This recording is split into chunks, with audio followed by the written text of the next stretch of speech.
Hello, friends. Welcome to Interaction Beyond the Touchscreen. I'm David Nunez. I use the he, him pronouns. I have a short, dark beard with a little bit of gray mixed in. I wear glasses and have a headset on. I'm wearing a light blue button-down shirt, and I'm standing in front of a virtual background that is a solid purple color. I am here as a board member of MCN and to welcome you to this session. Please know that I and all the other board members are always willing to hear your feedback about how this conference is going for you. We want deeply for all of you to have a safe, fun, and interesting experience. Welcome. MCN is a nonprofit, volunteer-run professional organization committed to growing the digital capacity of museum professionals. MCN has developed a deep, active community engaged in year-round conversations, webinars, and research sharing. As an MCN member, you can join special interest groups, participate in our membership mentorship program, and shape MCN's future and leadership roles, SIG chairs, conference chairs, and with time on the MCN board. If you're not already a member, we hope you will join us. You can learn more at mcn.edu. We'd like to thank Microsoft, the Registration Assistance Fund sponsor, Axial, who sponsored the Awesome Ignite session last night, and all the other sponsors listed on the program schedule for helping make this conference possible. Please post your questions in the Q&A box, which you'll find at the bottom of the Zoom screen, and the panelists will respond to them as they are able. There will also be a couple of pop-up polls during this conversation. Once again, this session is Interaction Beyond the Touchscreen, and now I'll turn it over to the presenters.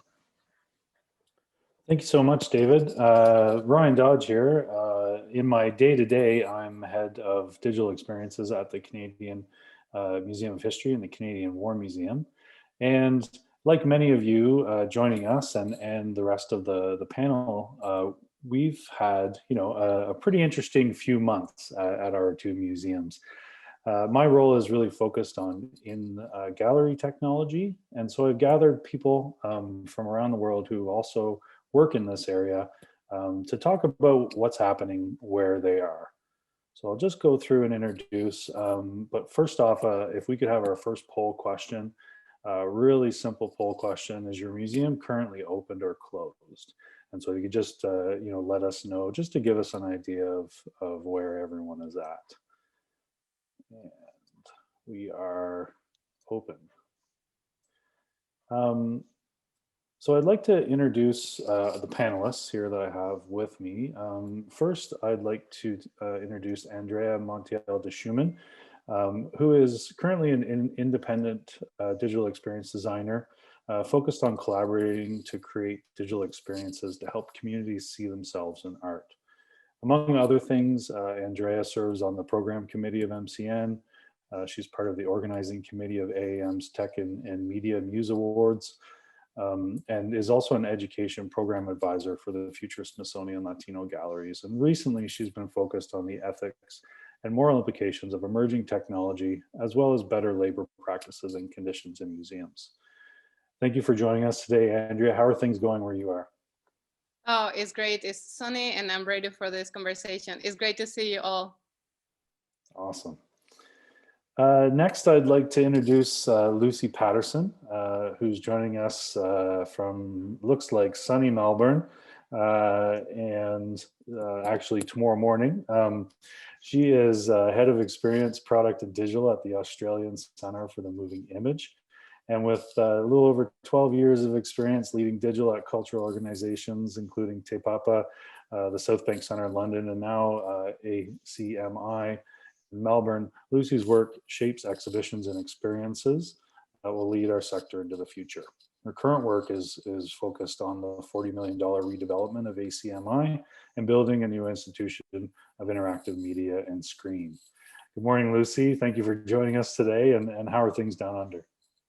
Hi, everyone. Thanks for having me. This is my first MCN conference, so I'm really excited to be here. I'd like to start by acknowledging the traditional owners of the country that I'm on today, the Wurundjeri people of the Kulin Nation. I'd like to recognise their continuing connection to the land, waters and culture, and pay my respects to their elders past, present and emerging.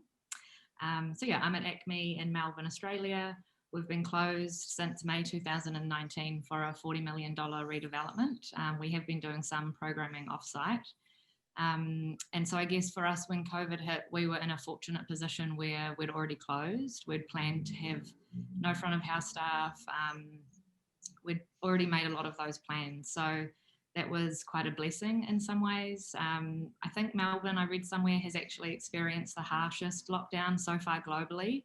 We've been in lockdown since March, and we got out just a couple of weeks ago. So most of the museums in Melbourne and Victoria have only been open for 3 weeks since March. So it's been a big thing for us. So yeah, I'll probably bring a different perspective in that we're not in gallery at the moment, but looking forward to the conversation. Right. Thanks, Lucie. And next we have Neal Johnson, who's the Digital Media Director at Crystal Bridges Museum of American Art. And Neal faces daily opportunities and challenges of implementing digital media in physical and virtual spaces. He makes informed, sustainable choices that enhance the user experience, privilege, flexibility, and interaction, and maximize visitor experience. He really focuses on engaging with diverse audiences, meeting them where they are, you know, some of these things are all central to Neal's work. So Neal, thanks for joining us this afternoon. How are things going in Arkansas? Well, pretty well, I presume. I'm actually located in DC briefly, sort of shuttling between two places. But as I understand it, it's sunny and warm in Arkansas, so good for them. The museum did close like everybody else, but the state of Arkansas permitted organizations like ours to open as early as June. And so we did that, limiting our attendance. I believe we're permitting something less than half of what would be our normal expected amount of daily visitation. But while there are all the attending challenges with that during a moment like this, I think we've tried to be extremely careful and conservative, and have been rewarded, I think, along with our constituents. They've shown their appreciation and have showed up in their numbers. And so we're pleased to be able to continue to serve them, but always being watchful. This is a situation that's changing, you know, right in front of us. So we need to be vigilant. Right. And next, and last but certainly not least, we have Dave Patton, who's head of new media at the Science Museum London and manages all aspects of new media and AV, from conceptual design, prototyping, and production to project managing external developers and production companies. Dave has a background in electronics and computer science and has worked at the Science Museum for over 30 years, developing exhibitions and leading development teams. Good evening, Dave. How are things in London? Hi, Ryan. Yeah, they're good. It's kind of strange not to be with you all, and I'm definitely missing that. But I'm quite enjoying the fact that it's evening for me, so I can have a beer while I'm in sessions. We closed in March and we reopened in August, but we've just had to reclose. So we went into lockdown again last week, which is pretty disappointing because we'd had a fairly successful school break just before we locked down, and we'd had over 100,000 people into the museum. So it's slightly disappointing we've been forced to reclose. Yeah, and so the same situation us for in the National Capital Region in Canada.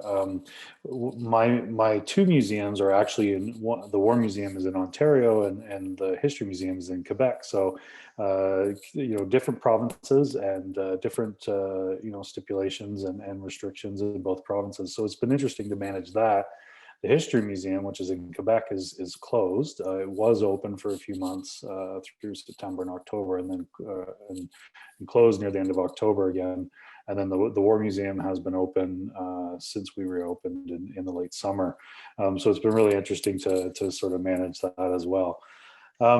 For all of our attendees, we're not going to be sharing any slides. This is an open discussion. We do have a few questions to run through for the panelists, but please do, like David said in the introduction, please do pop your questions into the Q&A. I'm paying attention to that, and also trying to keep an eye on the chat as well.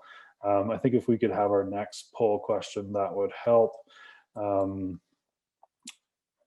And for those of you that are open, how have you updated your in-gallery digital experiences? So the first batch of questions we're going to tackle really focuses on our visitors and how they've met, you know, the experiences that we've updated. So to kick us off, I'm just going to read out the first question, and it is, what does all of these interventions that we've done or not or haven't done in our galleries mean long-term for visitors? Are we serving visitors differently or leaving any behind?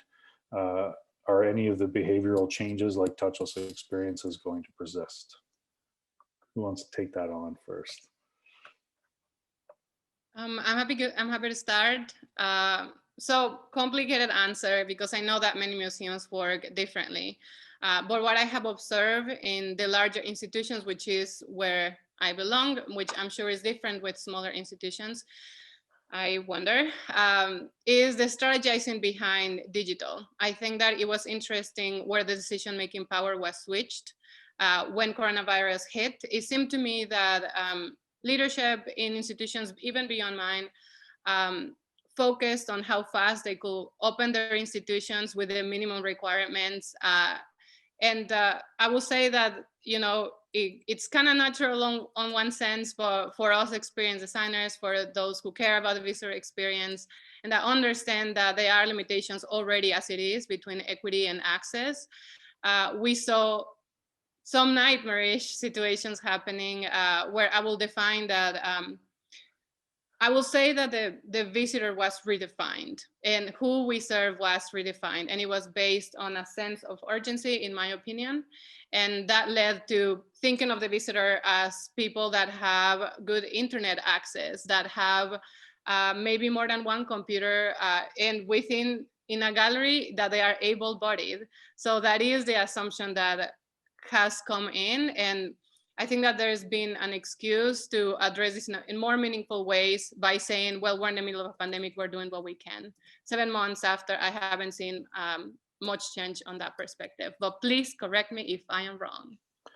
Yeah, and so just quickly before anyone else jumps in, I think the last poll showed about 50% push to bring your own device. Yeah, 49% or so. So, some interesting things to think about there. Thanks, Andrea.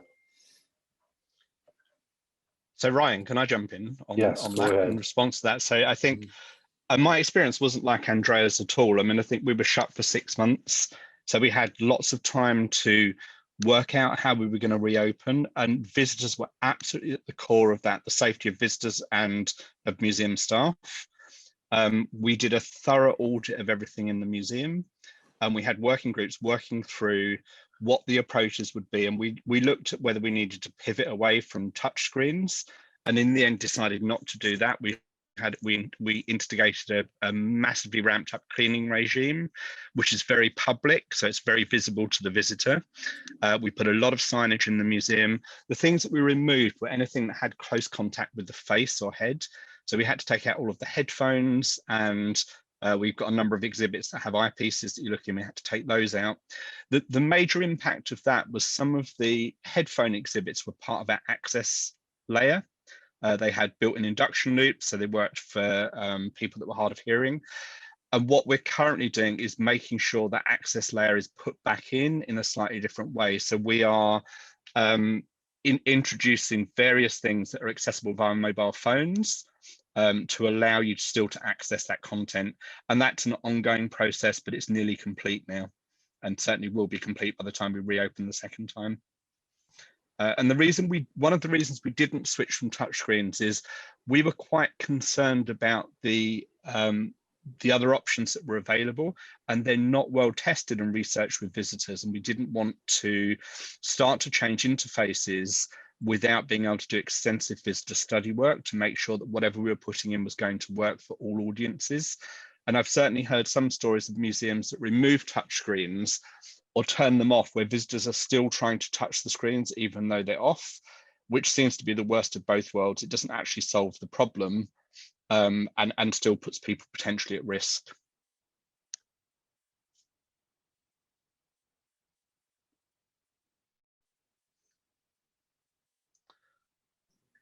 I think for us,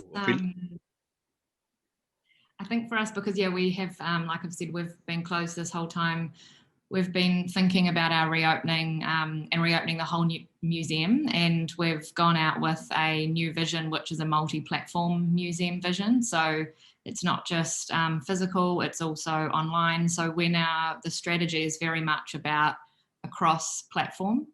So that's kind of how we're planning going forward. Our main visitor experience when we do reopen is a thing called the Lens, which is a handheld device inspired by Viewmaster reels, and you take it around with you on your visit, and you can collect things that you like in the exhibition to look at later. So everything's online. So anything you see in the exhibition will also be online as well for you to see. So I guess for us, we see opportunities for, like our borders are closed. They will be internationally, I'd say, for some time. So tourism wise, we're kind of, we're pretty limited now. So I think we're excited to experience hopefully a deeper engagement in gallery with our visitors, so that we can be doing tours or curated tours, taking smaller groups through and offering a richer, deeper engagement. And we're also seeing a much deeper engagement online as well,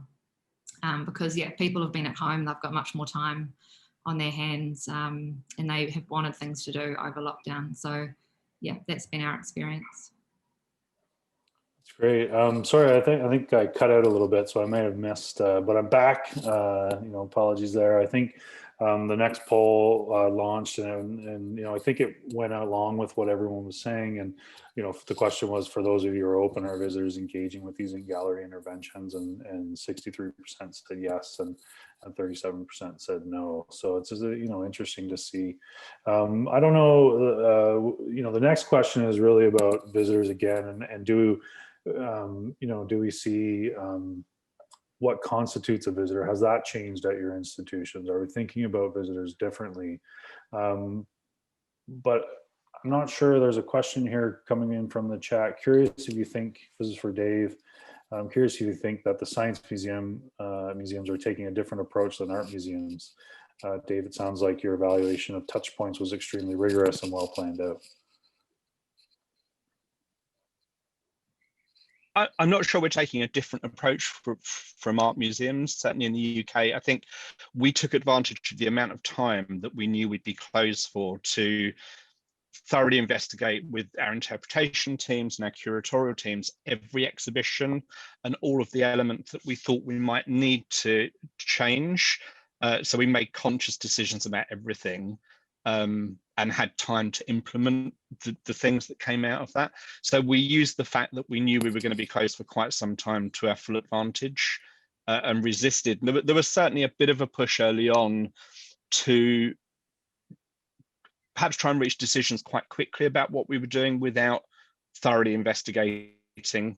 And we pretty quickly pivoted to that. No, we need to really investigate, to the point where a couple of us went into the museum while we were in full lockdown. And when we were in full lockdown, we only had 6 security people on site in the main museum in the group, just to remind ourselves of all of the exhibits. So we were making really informed choices about everything.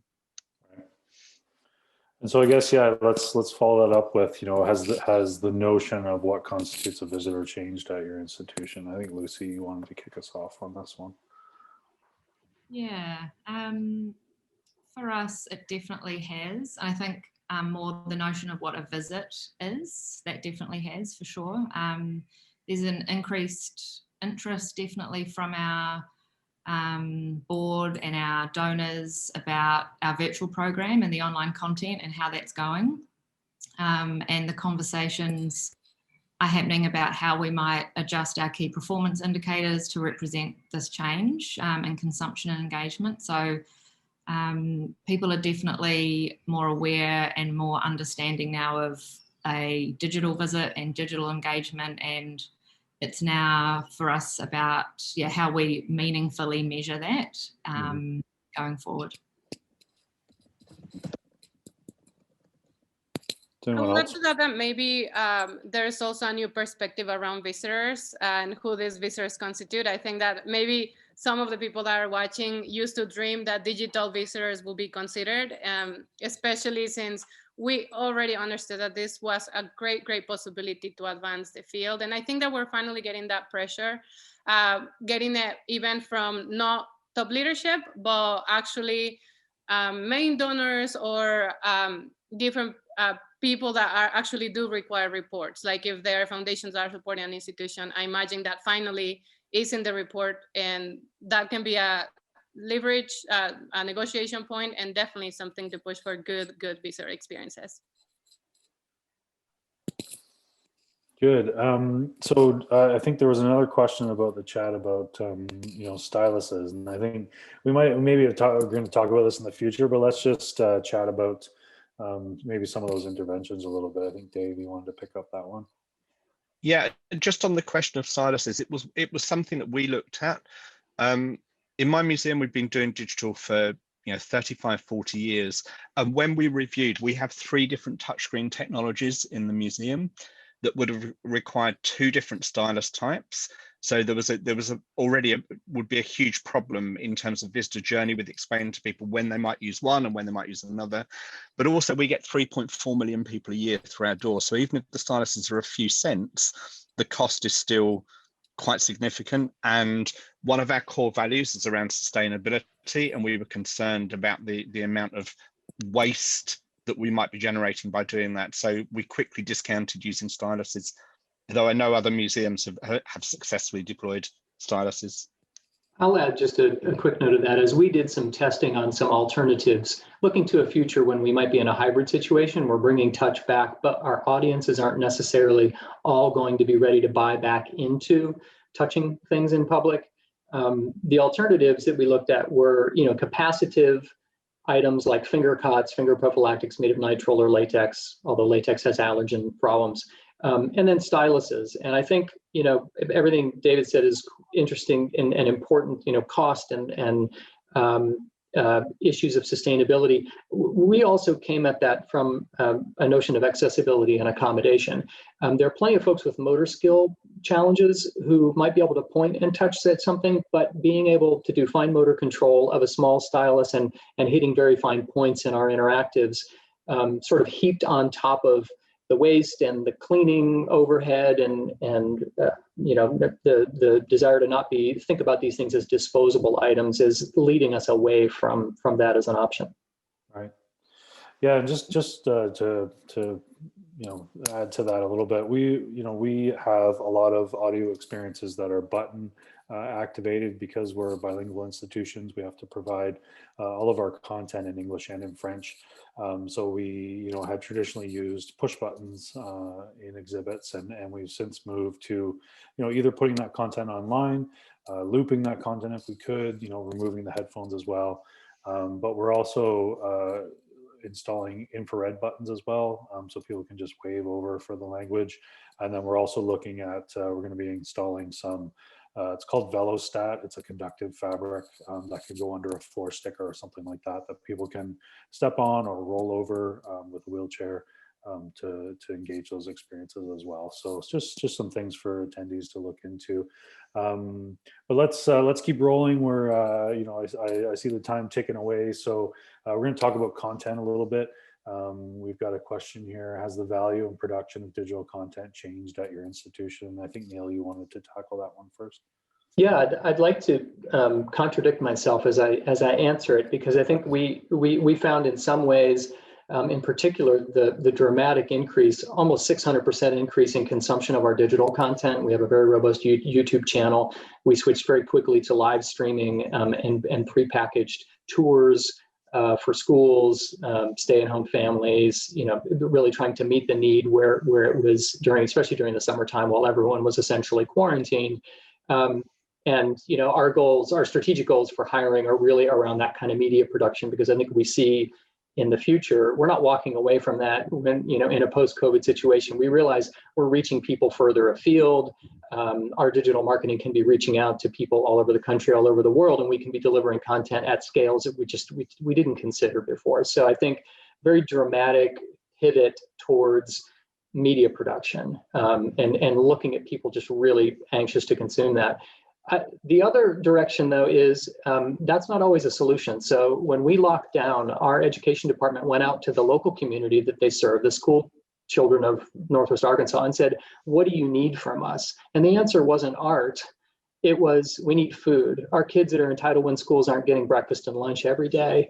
We can't pay rent. It was core needs kind of stuff. So we partnered with local folks who could help distribute lunches that our back of house and front of house culinary staff, who are otherwise idle, were making lunches, 2,000 a day, put in a little baggie with some art materials in it, and ship that out to these Title I schools and find ways to solve the problem.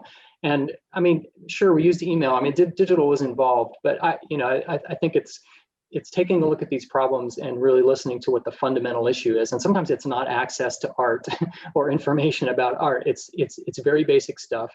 And we are very wealthy institutions at the end of the day, and we can see and accept an obligation to meet people at their point of need. I would like to add to that, and Neal, that was beautiful, and I hope that is inspiring for everybody who is listening. It's more than an experience. I want to do a recommendation, which is early on, beautiful minded colleagues of mine put together really quickly accessibility recommendations, equitable practice recommendations. And I think if you put together a list of considerations, and this is something you can reevaluate every so often, you see it and think, who is your community? And it's not a digital user, it is a person who is experiencing a global pandemic as well. We're all in this together. Like in this phone call, there's several places represented. We're all in a certain level of stress. So thinking of not just the interaction consideration, but also the cognitive considerations can lead for you to properly reevaluate the digital experiences. Sometimes the best is to de-escalate the technology or to find a completely different solution, as Neal is proposing. Yeah, that's a really good point both of you made, and there's actually a question in the chat. I don't know if we want to keep on this route. I think it's a good thing to discuss. The question is from Jacques Haba from Texas. How have you all met the needs of analog audiences, those that may not have immediate access to virtual programming or attendance? Anyone want to talk about that? Put you on the spot a little bit. I mean, I don't mind answering, Ryan. I'd say from our perspective, not well at all. We furloughed most of our outreach staff and shuttered our outreach programs, partly because they were just difficult to run because so much of the country was locked down in various ways. And even if we had been able to run events, it would have been for maybe 2 or 3 people at a time. So we didn't deal with that at all. And it's a massive problem, but not just a problem for museums, it's a problem in our school service as well. That if you don't have access to technology, you're not getting an education if you're not going to school. And it's a big talking point in the UK at the moment about the lack of access that sections of the population have to technology.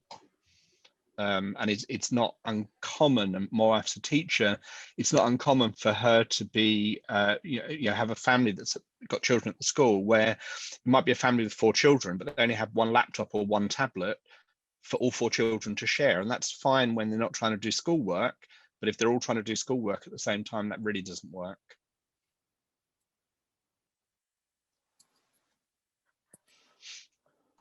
Yeah, it's a tough situation. I know I have 3 little ones at home as well, and one piece of technology.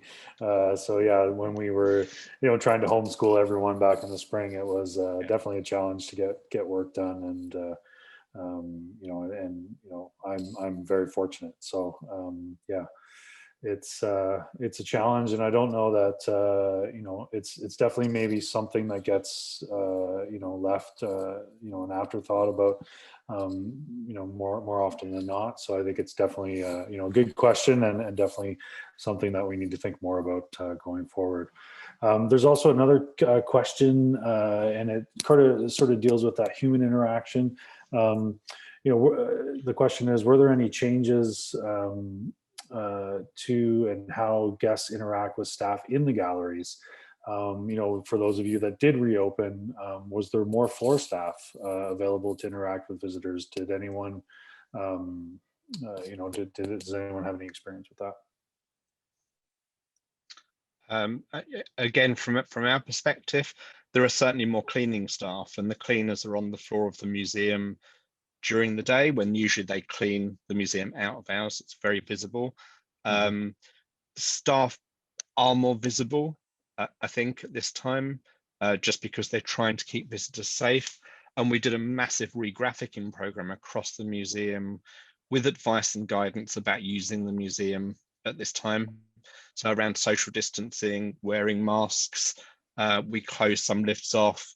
We've got capacities in all of the lifts, so you know they're only suitable for one family or two families, and we have people around that can help you if you have a problem with any of that. And certainly the feedback that we've had from visitors is the visitors that came were extremely positive that we'd reopened, and we're very grateful that we'd reopened. And it was, you know, it felt a little bit like a little sense of normality coming back, to be able to come back to the museum. And they were certainly very grateful for the very visible signs of our care of them when they were in the building. Mm-hmm. Yeah, we've got one comment from Alex Cherry that says that, you know, with reduced capacity, it seems like there's more floor staff, but actually it's the same amount of floor staff, but just less visitors. So there is, the staff can take more time and care with their visitors. So that's an interesting I might just perspective jump as in well. there too, Ryan. We're not open yet, obviously, but when we do early next year, we've been, to be able to have more floor staff, we're talking about having different opening hours. So trying a different model. So opening a bit later and then staying up later, or staying open later to accommodate for the people that are sort of finishing work in the city, or so that's something that we're looking at. And all the sort of COVID safe planning that Dave mentioned, like very similar. And we will have people in the main sort of areas where there are touch screens and interactives, really sort of thinking about whether it's self-cleaning, as in the visitors are doing it, or we've got extra staff there cleaning. So yeah, there's been a huge amount of work around what things we actually shut off completely versus what things we do leave open, and space capacities and social distancing. And yeah, it's a big piece of work. The other thing that's been interesting, just working with the other museums, because we know that people just don't come and see us. They're going to the National Gallery, they're going to the Melbourne Museum, they're visiting the State Library and a whole lot of other institutions, and whatever behaviour or whatever sort of restrictions or guidelines or support that they see in those places, we want to mimic, so that they can kind of experience Melbourne culturally and have expectations about, when I go to ACME, what will that be like? And they want it to be familiar to where they've been earlier. So we're working with all the other institutions so that there's some kind of alignment across that.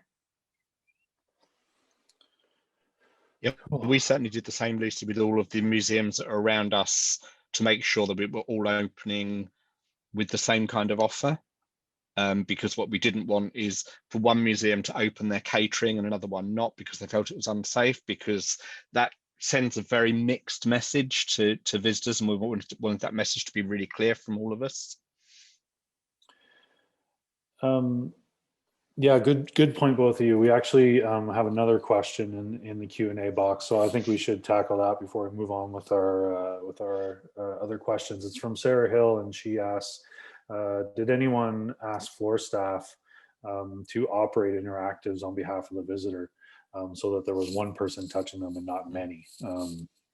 You know, for us at the Museum of History, we covered most of our interactives and put them online, the ones that we could, and placed a QR code in our galleries.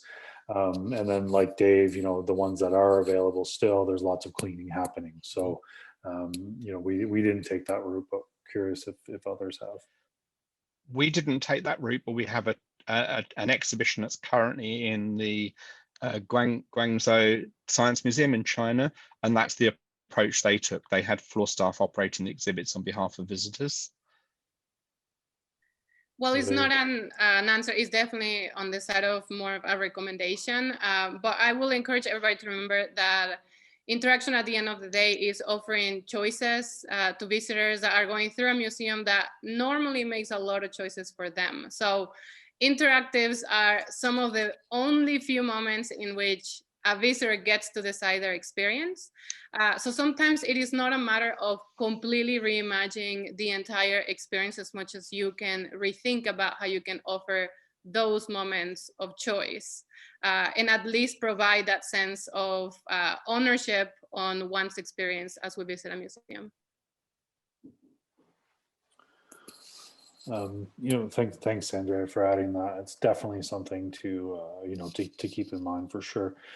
There's another question on the Q&A, but I think we're gonna go to one of ours if that's all right. We talked a little bit about content, and I wasn't sure if anyone wanted to add to that one. Neal talked a little bit about the production of digital content and how that's changed. Does anyone want to throw in on that one, or should we go to the next one? I hope we'll get to maybe the data question. I don't know what the panel thinks, but there might be some interesting. Yeah, let's skip ahead a little bit. So we've got a few different themes of our questions. The next section is about data. So reporting value. How important has data gathering become for all of you in this new in the last few months? And since I made the suggestion, I'll jump in. It has, I'm lucky to be at an institution that already takes data seriously and is pretty robust in the way it synthesizes a lot of different sources of data for purposes of decision making and planning and strategy and such. But I was pretty impressed by the way, not only did we increase and diffuse the way that we're using data just to try to deal with the onslaught of figuring out, well, in this moment where it's unclear, we're not doing our normal thing, what should we do? The decision making around who should we be serving was definitely informed by data. So it was pretty, low hanging fruit. You could look at YouTube and say, oh my gosh, 600% increase in usage there. So that led us down a path that takes us to where we are now. But I think that the thing that's key and that I hope is sustainable is because we were asking for resources in a moment where there was already a deficit of resources, our leadership and our board started asking questions we've never heard them before. Things that were much more deeply engaged with notions of experience and conversion and engagement, and were challenging us for the first time to make really convincing, deep, data-driven and experience-driven recommendations about what we should be doing so that we're being smart about this. And so that's exciting. It's also daunting because now we have to catch up and add all that layer of effort and expertise and technology required to meet the need that's coming and start to refine and define these questions. So we're just at the leading edge of what I hope is a permanent change and improvement in the way we're leveraging data. Yeah, and so just shared another poll here. Is your organization considering digital engagement as visitation? And 70%, over 71%, say yes. So I wonder, Lucie, maybe if you could talk to us a little bit about how you're reporting on what's happening in Melbourne. Yeah, so very similar to Neal, and like I mentioned earlier, we're getting a lot of requests from leadership and our CEO and board and donors for this sort of data more than ever. And I think for us, we're looking around to see in the museum sector and I think what we do generally is as a sector is we look at advertising and we that's how we measure a lot of the time. So I think we're looking for a good model for these sort of metrics. I think we've gone from a place of years ago measuring website visitation to social media to then mobile, and now people are actually blocking these analytics tools. And so some of the time we're finding that the data is actually less accurate now than it has been in the past, and at a time when we're getting more and more questions and there's more interest. The organisation is looking into the analytics as well, and there are people that haven't really looked at analytics before and aren't really sure how to analyse or interpret, I guess, those numbers. So at a time when we're getting more requests for it, I think we're sometimes not reporting the right metrics or they're not helpful. So we're working through that at the moment internally. That's great. And so threw up the next poll there just to add to that, just to go along with that. Sorry, Andrea, go ahead. No, read the poll. I'll answer your question after. Oh, it's fine. It's how are you tracking that digital engagement? So is there regular reporting of data analytics going on, or is it more qualitative evaluation or none at all. So we'll just wait for the results. I'll jump in quickly then, Ryan, on the data. For us, the pandemic has actually been an interesting opportunity in that we've always collected data around online visits, but we're a free museum. So collecting data on people visiting the museum has been tricky. But because of pandemic, when we reopened, you have to book a timed entry slot. So you have to book, and we can capture a lot more information about the people that are coming. So you book a ticket, we send a pre-visit email out to you a couple of days before to remind you, and then we send a post-visit email to check that your visit was okay. And we're collecting obviously email addresses and other information from those visitors in the way that's been quite difficult for us to collect before. So for us, it's one of the it is kind of one of the real opportunities that the pandemic has provided the museum, right? To have a deeper understanding of really who's coming. I will add a note around qualitative data. I definitely observed that a good amount of organizations focus on analytics, and this is natural because of what is perceived as a user. What I hope that we can start seeing is exactly what Neal, David, Lucie are mentioning around qualitative data. I think that it will be fantastic if we can collect information around whether or not these digital experiences not just are being clicked on, but also they make meaning for the person that experienced it. Did it make sense for the community that received it? Did it help in any way support their personal interests? I think that these are questions that are really worth thinking about, because in this way, we move beyond the user as a number and we think of people.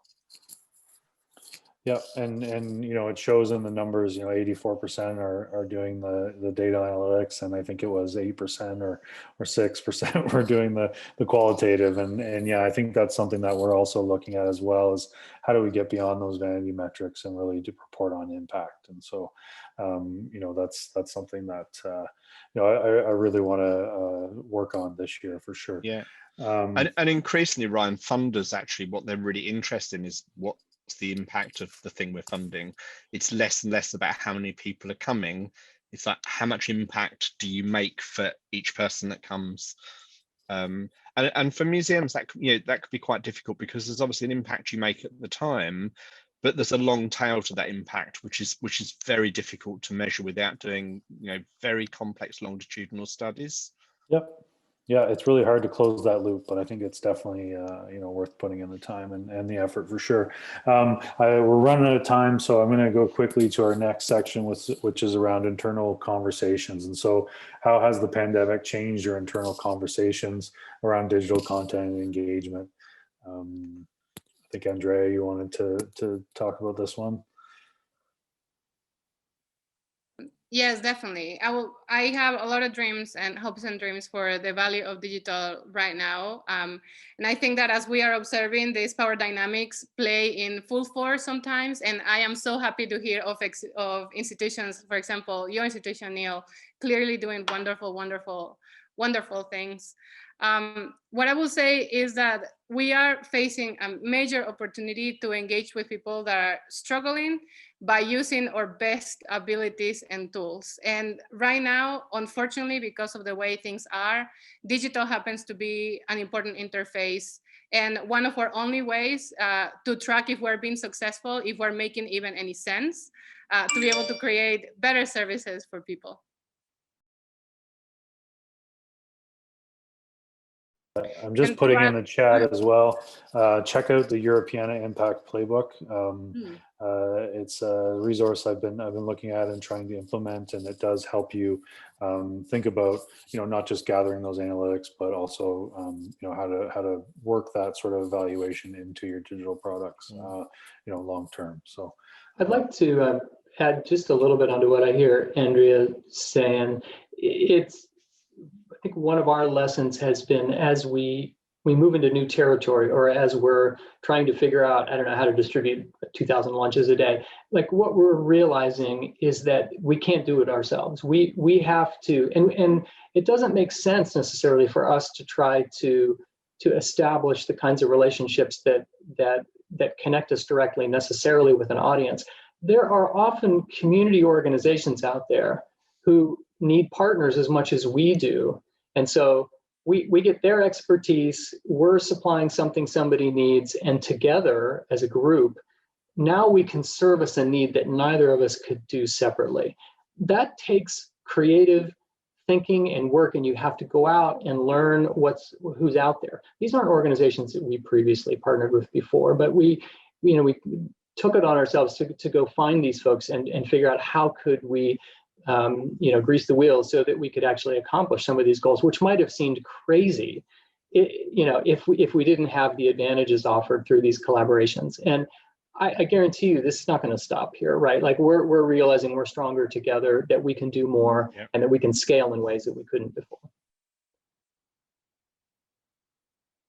And that's a perfect segue. Well, I mean, you kind of covered our next question, which was really about partnerships and how that's changed for you. So I'm not sure if anyone else wants to add into that. I'm going to dig away for that Europeana impact playbook, because I see some people looking for that in the chat. So.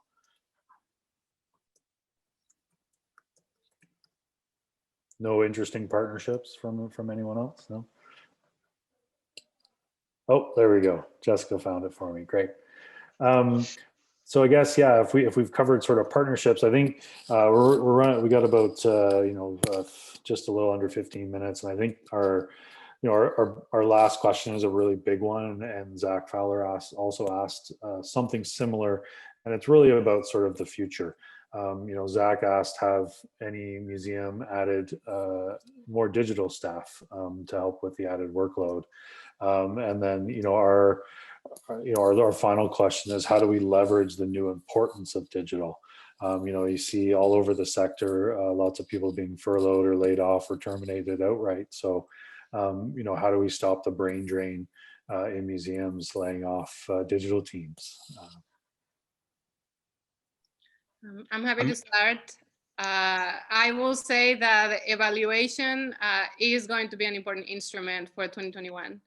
And some of the things that you can consider is to start any digital project and set your own. You don't have to have an entire evaluation team. That'll be awesome if you do. But you can put the basics of what is the big idea, what is the purpose of this, and then experience goals, not just learning outcomes, but also experience goals. And you can use this to compare at the end and track some of that and seek negotiation points. So I will say that all in all, what I hope is what you can hear is that these types of engagements can lead you to, at the end of the day, diversifying the decision-making power. I think that for me, that's my dream for 2021, is who is making the decisions around digital, and especially the fast decisions, the ones that need to happen in this moment. So I hope that we can diversify the decision-making power of cultural institutions in favor of human-centered practices. I mean, Andrea, we're really fortunate. We have an amazing visitor research group in the museum. And we run a very iterative development process for all of our exhibits and exhibitions that tests with real museum audiences regularly during the development process, so that we can tweak the outcomes to make sure that we really are delivering on that engagement for visitors. And we've had that group now for 25 years, I guess. And I can remember what it was like before we had that group and how difficult it was to set that up in the museum. And very occasionally that gets called into question, and we fight like mad to keep that, because it's so fundamental to our practice. We couldn't build the kinds of exhibitions for our visitors that we do without that team of people, because it keeps us really visitor-centered. I love all of that. And I'd like to maybe focus a little bit on, I think, an important aspect of Zach's original question. He talks about added workload, and speaking only from the perspective of my institution, we have literally been run ragged, like everybody else, I'm sure, trying to keep up with this. And we know we need more staff, and we know we have the potential to serve these new audiences in new ways. But as we all know, there's a history in our institutions, it's not uncommon, for the expectations to exceed the resources that are being provided. And it can be a stressful environment anytime, even when you're not under quarantine or under certain pressures. And so I'm hoping everyone is taking their pulse and paying attention to the self-care thing and really making sure that we're not just arguing for more staff just to get more work done. We're trying to load balance work so that we can do things and remain smart and sharp about it and be effective and not shoot in the dark around this stuff and drive ourselves crazy or ragged doing it. And yeah, I think that's it's more, go ahead. Sorry, Ryan, after you. I was just going to say, I think all of us are going to struggle with getting additional resource at the moment, because ultimately there's a huge cost to pay for the amount of shutdown we've had. And I think, all organizations are looking at probably becoming leaner for the next few years to help pay for that.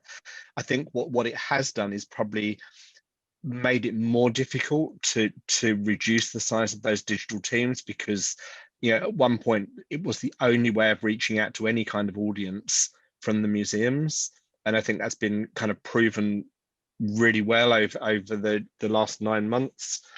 So it might protect us from some of the more difficult decisions that are going to be made over the next 6 months to a year. Yeah, similar for us. I feel like it's really shone a really bright light on that we cannot do anything without digital. The museum simply wouldn't be able to deliver on its vision if we didn't have this. So there are definitely a couple of teams that are much stronger in terms of their experience and competency in digital. And like Neal said, we've really been put through the ringer this year. It's been incredibly, just really huge production in terms of all these new initiatives and new products.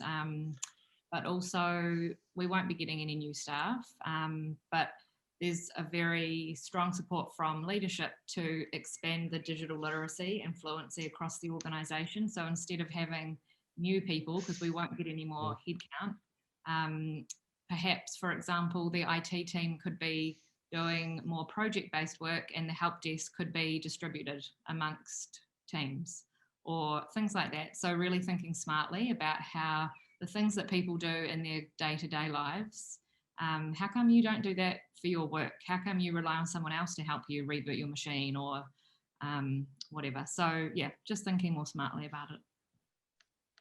And Neal, weren't you saying when we were discussing earlier that you had other people in the museum making videos for you?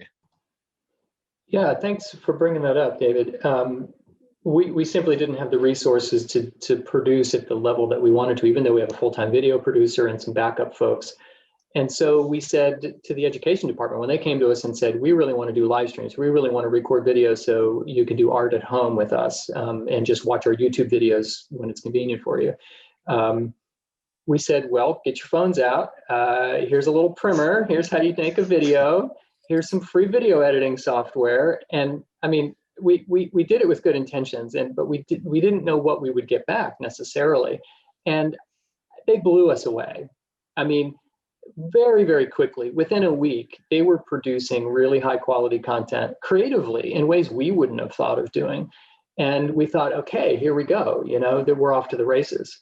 And they've produced it. Check out our YouTube video. There's a ton of great content on there, and it's all produced in-house by these teams in education.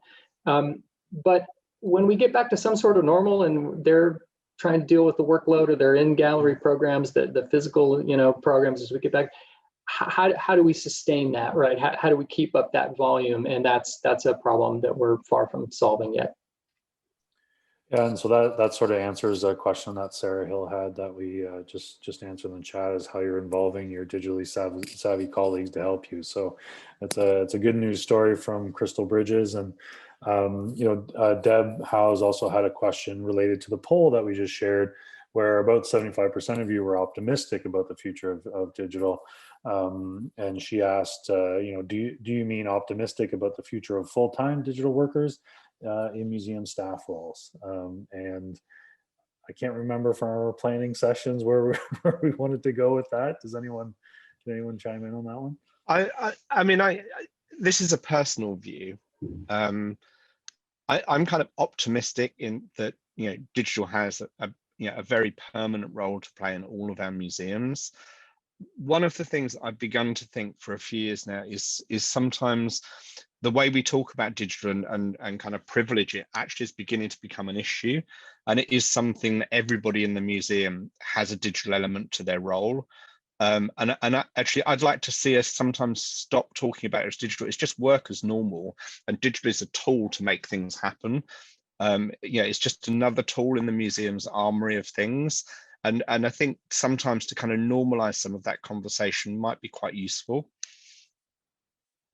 Totally agree. And would just add that I think as we try to remain nimble in our approach to problems solving as it comes to us, it's incumbent on the digital staff as well as the quote non-digital staff to not come with any presumptions, right, and assume that digital or non-digital is an approach.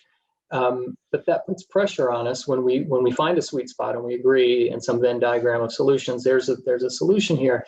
If how does that scale? And I don't think that means staffing to the maximum so you can be ready on a moment's notice when you make a decision like that. We have to be agile and nimble and find ways to, whether it's through partnerships or through the support and development of services that are out in the world that we can tap into and afford in order to take advantage and do things in a quicker way. Our museum, I think, is on the verge of walking away from big monolithic $250,000 digital projects. Boom, right?